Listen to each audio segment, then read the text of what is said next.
നടരാജ വിഗ്രഹത്തില് പരമശിവന്റെ ഏറ്റവും എപ്പോഴും കാട്ടുന്ന, നിങ്ങളെല്ലാവരും പരമശിവനെ എപ്പോഴും ഈ രീതിയിലാണ് കാണുന്നത് അല്ലേ? ഒരു ഡോളാഹസ്തം, അതായത് കൈ ഇങ്ങനെ നീട്ടിയിടുന്നത് ഡോളാഹസ്തമാണ്. പിന്നെ ഒരു പതാകഹസ്തം, ജസ്റ്റ് കൈ വെള്ള ഇങ്ങനെ മുന്നോട്ടായിട്ട് കാട്ടുന്നുണ്ട്.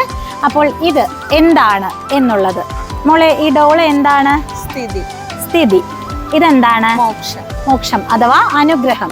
അതായത് സൃഷ്ടി ധമരു, സ്ഥിതി എന്താണ്?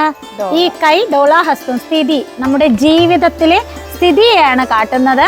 പിന്നെ സംഹാരം എന്നത് അഗ്നിയിൽ കാട്ടുന്നു. അപ്പോൾ നമ്മുടെ ജീവിതത്തിൽ സൃഷ്ടി സ്ഥിതി സംഹാരം നടത്തിക്കൊണ്ട് അനുഗ്രഹം അഥവാ മോക്ഷം ദേവൻ അല്ലെങ്കിൽ പരമശിവനിൽ നിന്നും ലഭിക്കുന്ന ഒരു മാതൃകയാണ് ആ കാട്ടുന്നത്. നാട്യശാസ്ത്ര പ്രകാരം നടരാജ വിഗ്രഹത്തെ ആസ്പദമാക്കി അരക്കെട്ടിന്റെ അളവിലാണ് കാല് വശത്തേക്ക് ചരിക്കേണ്ടത്.